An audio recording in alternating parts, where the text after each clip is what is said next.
Well, I can almost guarantee that you are not surprised to see me here right now, but I am surprised to see you. And the reason is because up until yesterday afternoon, I was not supposed to be preaching today. And now I am, so hi. Welcome. It's been an interesting weekend. And that's just the way it works. Sickness and illness has taken out our regularly scheduled preacher today. And so I'm here, and what's ironic is that I cannot preach a message like I did last week about God's timing and how he works out things that look confusing and wrong to us and then complain about this. So I'm not going to do it.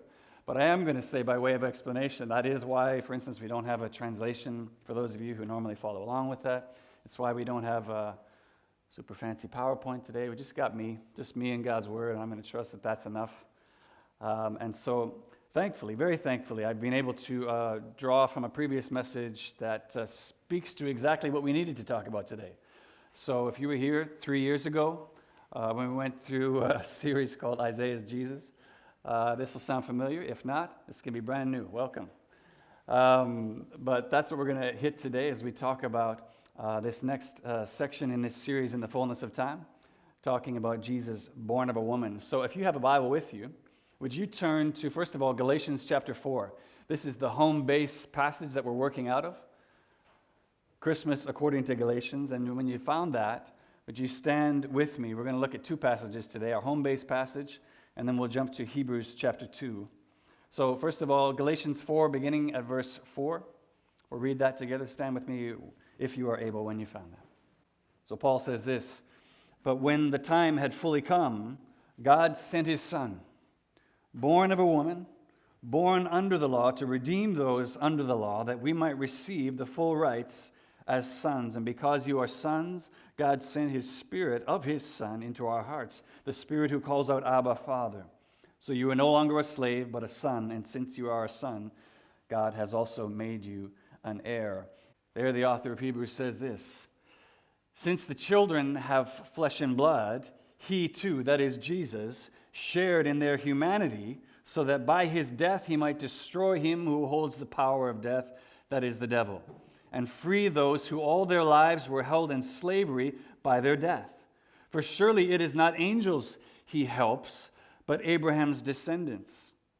For this reason he had to be made like his brothers in every way, in order that he might become a merciful and faithful high priest in service to God, and that he might make atonement for the sins of the people. Because he himself suffered when tempted, he is able to help those who are being tempted."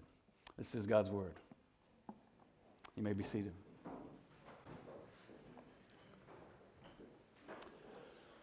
Let me pray for us once more and just ask God's blessing on this time in his word, and then we'll dig in together. Spirit of God, we praise you for your word. It is incredible. It is a bottomless blessing that we can continue to dig and mine and discover new things each time we encounter it. And so I pray that that's something we would do this morning, that you would accomplish what it is you planned already to accomplish this morning. Your plans oftentimes look wrong to us. Your timing looks strange, and yet we trust that you are going to accomplish exactly what you plan to do this morning through this entire service, as well as this time in your word. So I pray that you would do it. God, open our hearts, open our ears and our minds to receive what it is you want to show us, and then help us to trust you and believe it and do what it is you show us. And as I always ask now, eternal God, would you move and govern my tongue to speak your truth? Amen. Well, it is just simply that time of year again.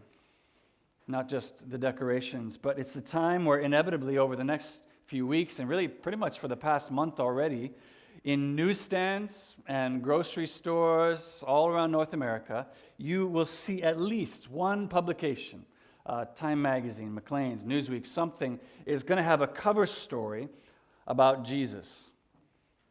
Be Jesus on the cover. There'll be some painting of Jesus, either as a baby or as a grown man. Usually, pretty much, look at even the pictures in these videos. Pretty much every one of them is going to be some white European-looking Jesus surrounded by white men with beards. I don't understand it, but that's just most of the paintings we have. It's strange, all white Jesuses. But you're going to see these paintings on the cover, and then there'll be some sort of captivating caption saying something like, looking for the historical Jesus, Jesus, Messiah, or myth, or whatever, something like this. But whatever they come up with each year, the point is, and what's great is that even 2,000 years later, people are still asking the question about who this Jesus is. They're still saying, well, who is this? He still has an impact in our world today, even 2,000 years later. Now, although that's great, that people are interested, what I always find ironic is that each year it's like they ask the same question again as though this is the first time they've asked it, and as though an answer hasn't already been given. It's like it's brand new each year. Well, let's find the historical Jesus again. They need to come up with better questions, but that's just what it is. But if you can get past that, something that's interesting to consider is that just as the average secular seeking person is looking back into history and asking the question, who was this Jesus? What's interesting to consider is that from the day that sin entered into the world and God's promise of a rescuer was said to be coming, until the day Jesus came, many people were asking the very same question. The only difference is that they were looking ahead. They weren't looking back in history. They were looking ahead and saying, what will this coming rescuer be like? And although throughout the Old Testament, what you see are beautiful progressive revelations, as we saw last week, all kinds of teaser trailers pointing ahead to this is what this revelation of the coming rescuer is going to look like, this seed of the woman that we promised in Genesis 3:15. That's going to crush the serpent's head. We're shown all these different pictures of what he's going to look like when he comes, who it is we should be looking for. One of the clearest and most, I think, stunningly beautiful pictures of that coming rescuer is found in a prophecy from Isaiah in chapter 9 and verse 6. Listen to what Isaiah says about this coming rescuer. For to us a child is born. We sang this morning. To us a son is given. And the government will be on his shoulders, and he will be called Wonderful Counselor, Mighty God, Everlasting Father, Prince of Peace. Of the increase of his government and his peace there will be no end. He will reign on David's throne and over his kingdom, establishing and upholding it with justice and righteousness. From that time on and forever, the zeal of the Lord Almighty will accomplish this. Now, that's not the only picture of the Messiah that we have in the book of Isaiah, but what it has particular relevance to is his coming. What is coming of that coming rescuer, which is going to look like. That's what we celebrate each Christmas. He's saying this is what the coming rescuer will look like. This is what you should be looking for. And coming, of course, Jesus coming is what we celebrate every Advent season. Again, that's what we talked about this morning. That's why we call this the season of Advent and not just the season of Christmas. We're celebrating the arrival of that promised rescuer. He's come at last. And so when we went through this series back in 2016 called Isaiah's Jesus, what we did is we kind of zoomed in on each one of those 5 descriptions of the coming rescuer, giving an idea of what Isaiah said he was going to look like, even though he was giving this prophecy about Jesus 700 years before he came. And the first description from Isaiah's prophecy of this rescuer, this Messiah that God was going to send, was that he would be a child. He would be a son. Again, Isaiah wrote it this way, for to us a child is born, a son is given, which very fortunately for me fits very perfectly into that second description in Paul's letter to the Galatians in chapter 4, as we continue in our series now about in the fullness of time. Because there Paul writes, as we just read, when the time had fully come, God sent his son, born of a woman. Born of a woman. That's the second part of that Christmas according to Galatians that we're going to look at this morning. Now, what we focused on last week, if you weren't here, were those first 2 parts in particular of verse 4. We talked about how God's understanding of being on time is so different from our human finite understanding of that, as well as the fact that this baby, this son born in Bethlehem, truly was God's promised rescuer, that he was Emmanuel, that he was God with us. But here, Now, more than highlighting the fulfillment of, say, Isaiah's prophecy in Isaiah 7, the child will be born to a virgin, or even highlighting the promise in Genesis 3:15 that it will be a seed of the woman. What I think Paul is pointing to specifically in speaking of Jesus as born of a woman is that along with being fully God, he is also fully man. Born of a woman is speaking specifically to Jesus' humanity. So with Isaiah's description in that prophecy from Isaiah chapter 9 about Jesus, or the coming rescuer being a child or a son, I think once again it's highlighting Jesus' humanity.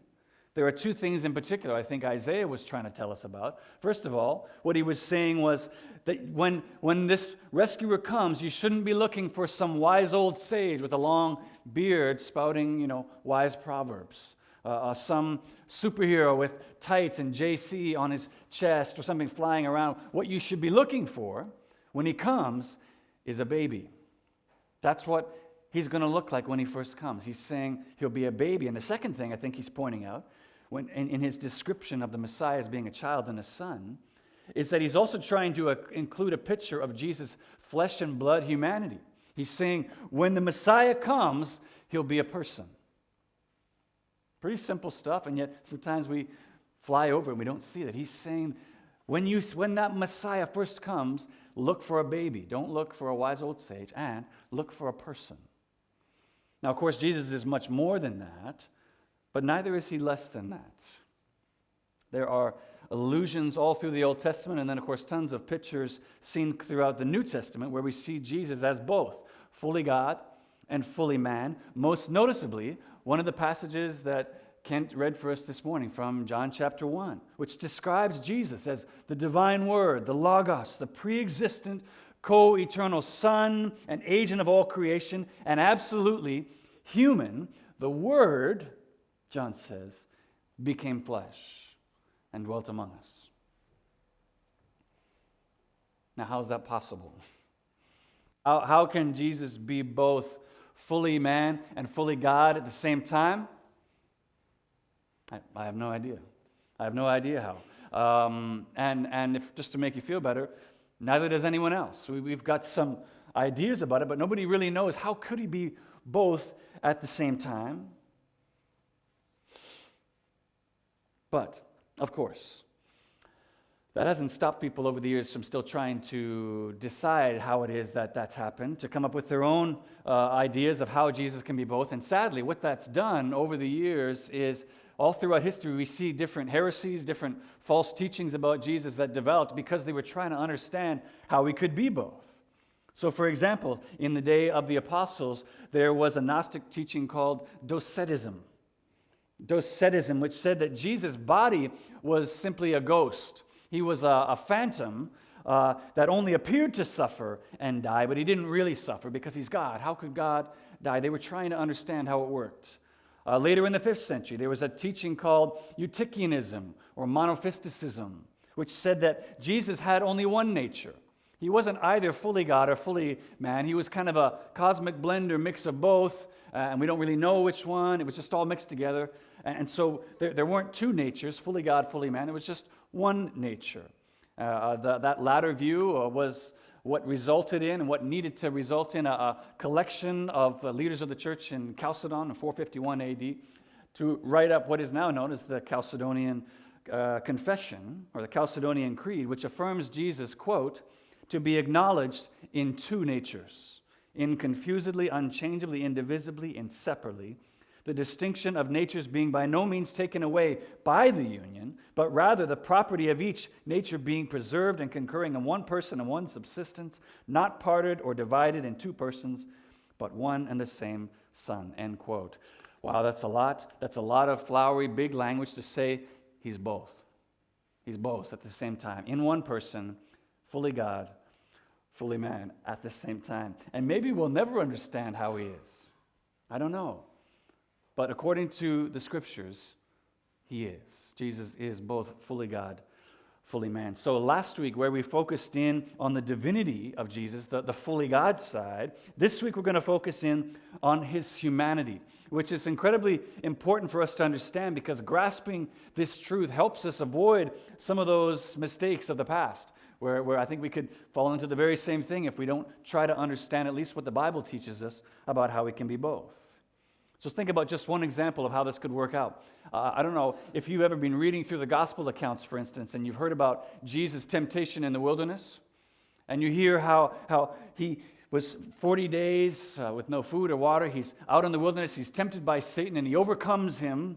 He doesn't give in to temptation, and we say, well, yeah, duh, it's Jesus. Of course he overcame. It's easy. I'd like to suggest to you that in doing that, you're actually denying the full humanity of Jesus. You're practicing a kind of functional docetism, thinking of Jesus like a divine Superman who only appeared to suffer but didn't really suffer. He only seemed to be tempted, but he wasn't really tempted. And beyond that, grasping the humanity of Jesus also helps us answer the question, which I wonder how you'd answer if someone were to ask you this question today, namely, why did Jesus have to come to earth as a flesh and blood human at all? What would you say to someone later on today if they say, hey, I heard about this Christmas and what's going on, and they asked you, why is the humanity of Jesus important? What would you say to them? Well, very helpfully, while the Bible doesn't answer the how question for us of being both fully God and fully man, this passage in Hebrews 2 does answer the why question. It answers why Jesus, who was fully God, also had to be made like his brothers in every way. And in order to help us all understand that together from this passage, I want to look at it in just two ways today. We're going to look at Jesus' practical humanity and then Jesus' theological humanity. His practical and his theological humanity. So if you've closed your Bibles, would you open them up again to that Hebrews 2 passage? Follow along with me, and we'll dig into this together, looking at now Jesus born of a woman. So let's look first of all at Jesus' practical humanity. Practical humanity. Now, I had an embarrassing experience growing up as a child traveling in the United States. I'm probably showing my age and sharing this story with you, but there was a time in the U.S. when you could pay for stuff with Canadian currency. You could still use Canadian dollars. They converted it still, but you could pay them in Canadian dollars, and they'd do the conversion at the till. Much the same way, you can still use U.S. dollars up here, and they'll give you a terrible conversion rate, and it's great. But at some point in time, without informing me or consulting me, that changed. So one of our family trips we did every couple of years was drive down the Oregon coast. It was beautiful. We had relatives in California. We drive down to see them. Great kite flying on the Oregon coast, lots of big wind and stuff like that. So I went into the kite shop to buy this cool kite that I wanted to fly down on the beach. I put down my Canadian money, which I assumed was more than enough with the conversion rate to cover it, only to have the teller look at me, shake her head, and push it back and say, no. You can't pay with that. You can't pay with that. You're going to need to go to the bank, currency exchange, something like that. Get it converted if you want to purchase this.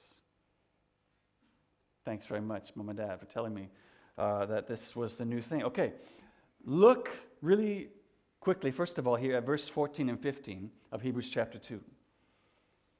Here we read this. Since the children have flesh and blood, he, again, that's Jesus, he too shared in their humanity so that by his death he might destroy him who holds the power of death, that is the devil, and free those who all their lives were held in slavery by their fear of death.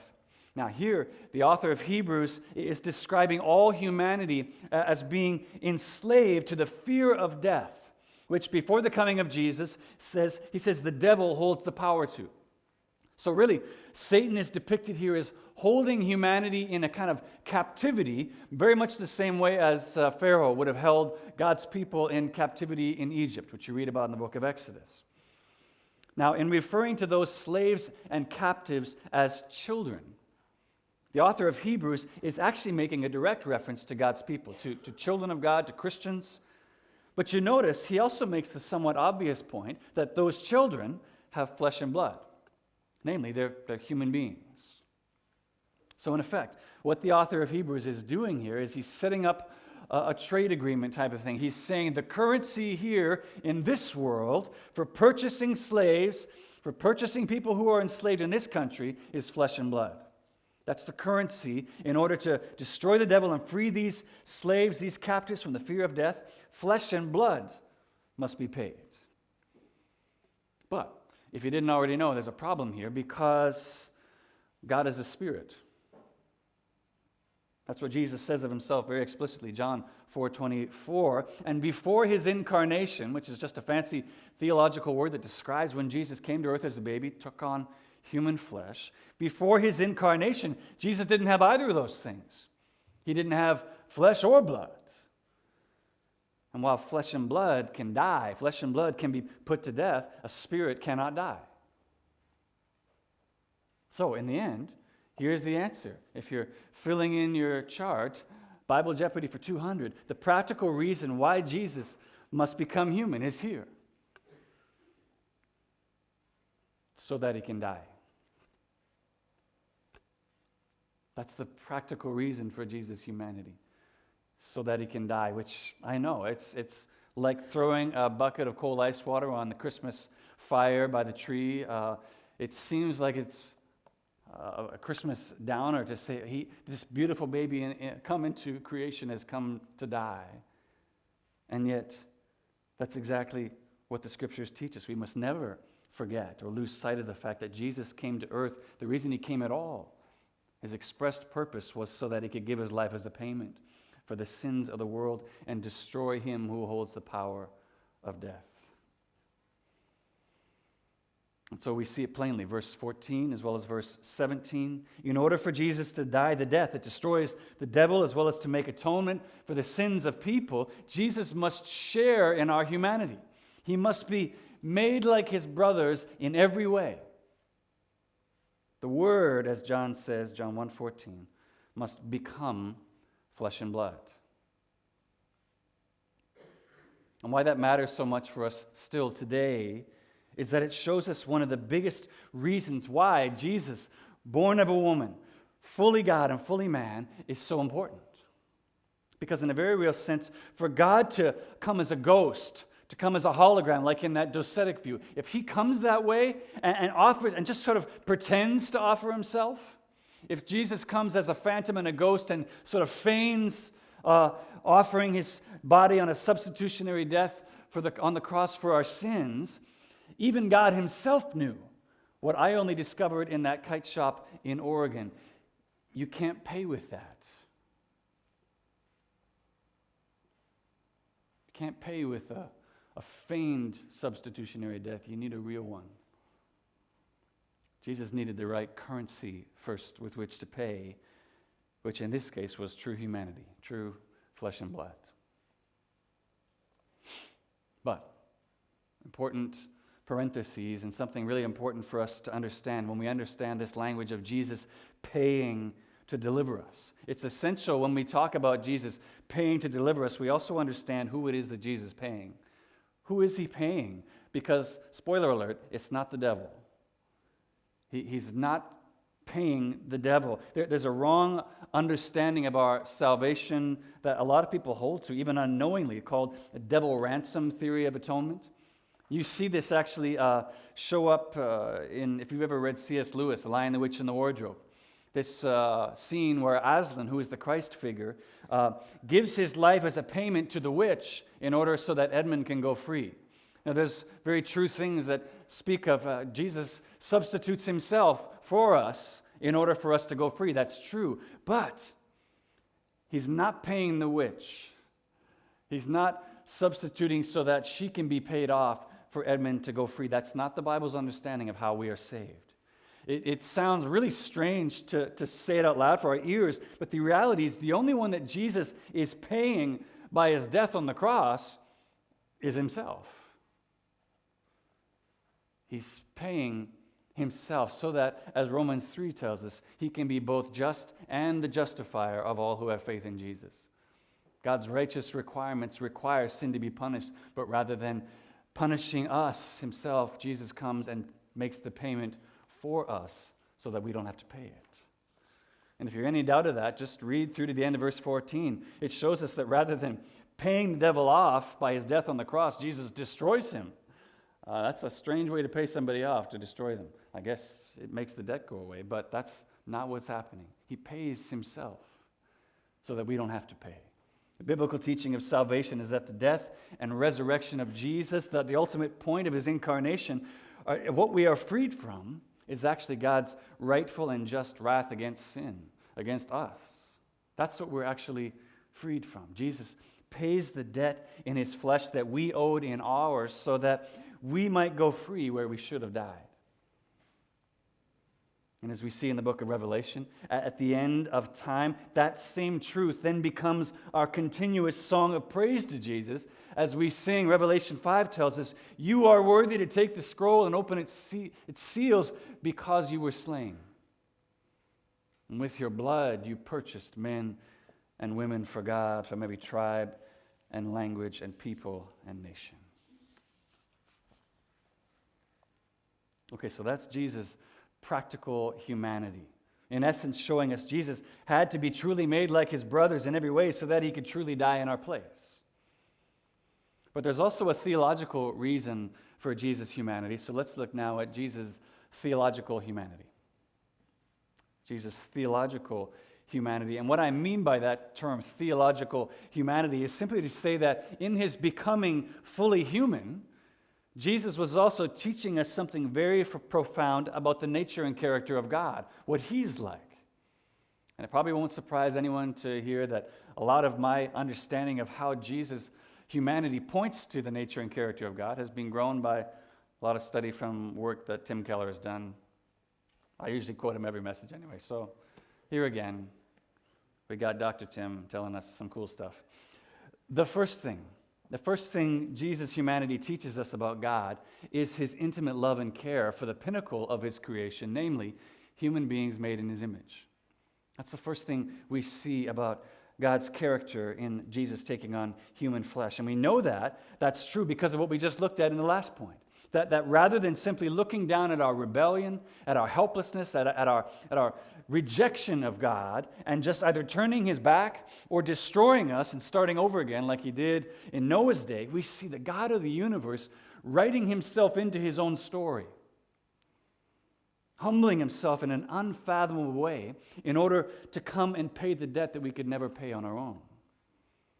That's what the Apostle Paul goes to great lengths to describe, for instance, in Philippians chapter 2, where he talks about the humility of Jesus, humbling himself, becoming nothing, taking on the form of a servant, being found in human likeness, humbling himself even further to being put to death on a cross, which was considered a cursed way to die. Do we see just how much God cares for humanity in Jesus taking on that same humanity upon himself so that he could die for us? But the other thing Jesus' humanity teaches us, and this is where Keller really grew my understanding of the humanity of Jesus, is that we also see in the humanity of Jesus, we see God's desire to redeem and restore humanity as well as all of his creation. You ever think about that? Where we see that specifically is in the resurrection of Jesus. In his resurrection, because if you know the gospel accounts well, you'll remember that when Jesus rises from the dead and appears to his disciples, he goes to great lengths, all kinds of different ways, to show them that he's not a ghost. He's not an illusion, but still very much a living, albeit now risen and glorified, human being. Jesus' humanity, he's saying, was not a costume that he just put on for 30-something years and then now this is what we're really going to do. No, when he rises again, it's his same humanity but now restored and glorified, which is something that actually makes Christianity entirely different from any other religion or philosophy in the world. Because in Eastern philosophy, or religions like Buddhism, for instance, matter is considered to be an illusion, something that we need to be progressively released from or woken up from in order to experience our true spiritual reality.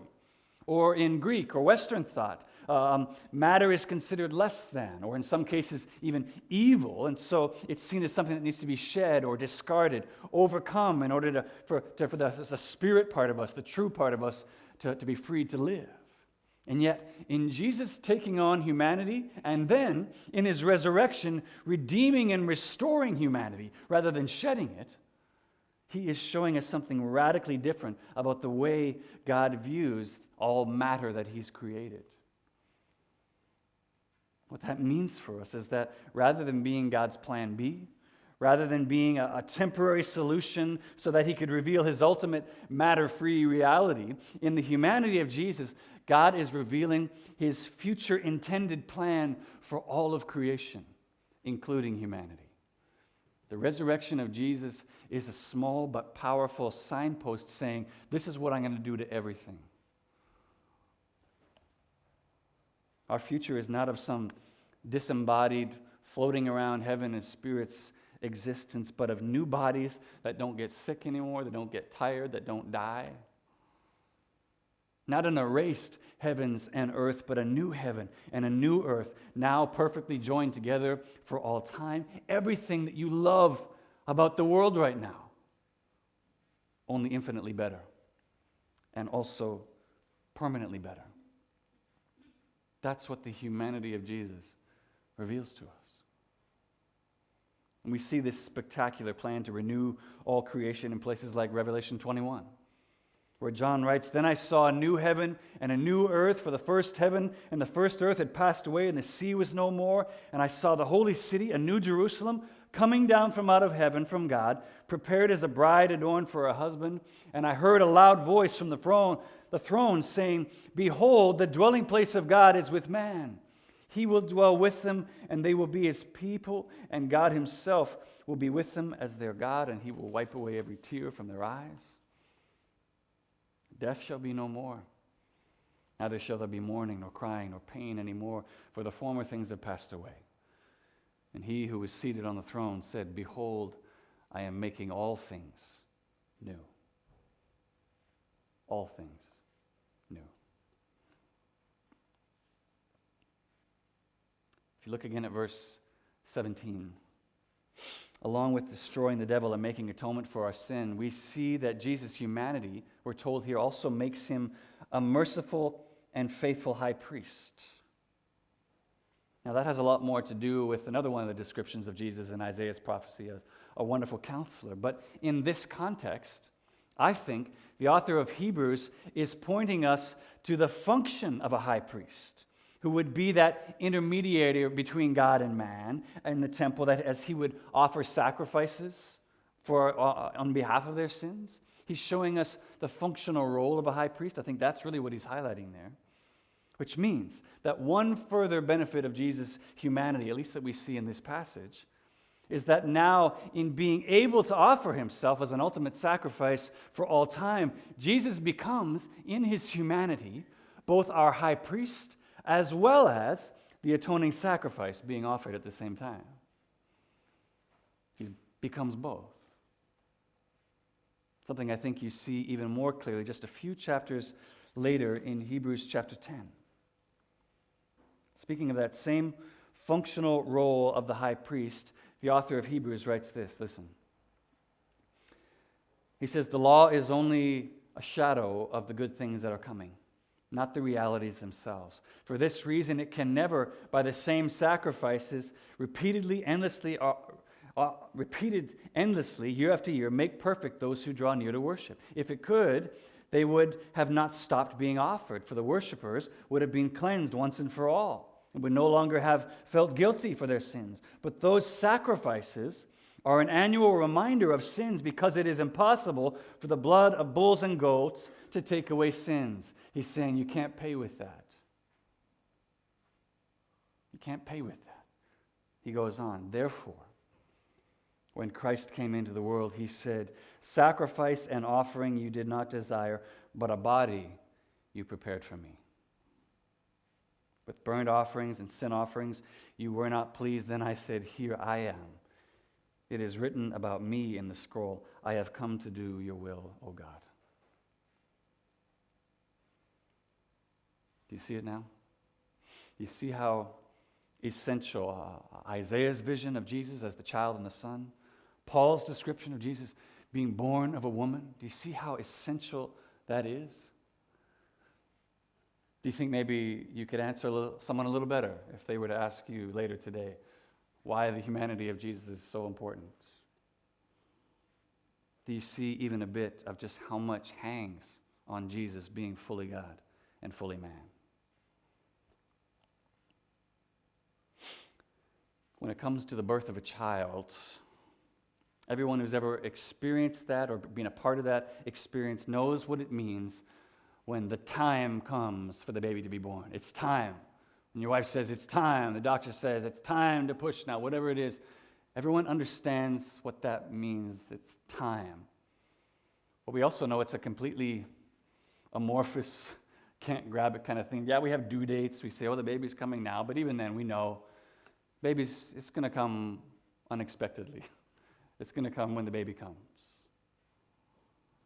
Last week we saw how the Son, Jesus, coming as God's promised rescuer, happened exactly on time, according to God's perfect timing. Today, we learned that the way the coming of Jesus needed to happen was as a flesh and blood human child.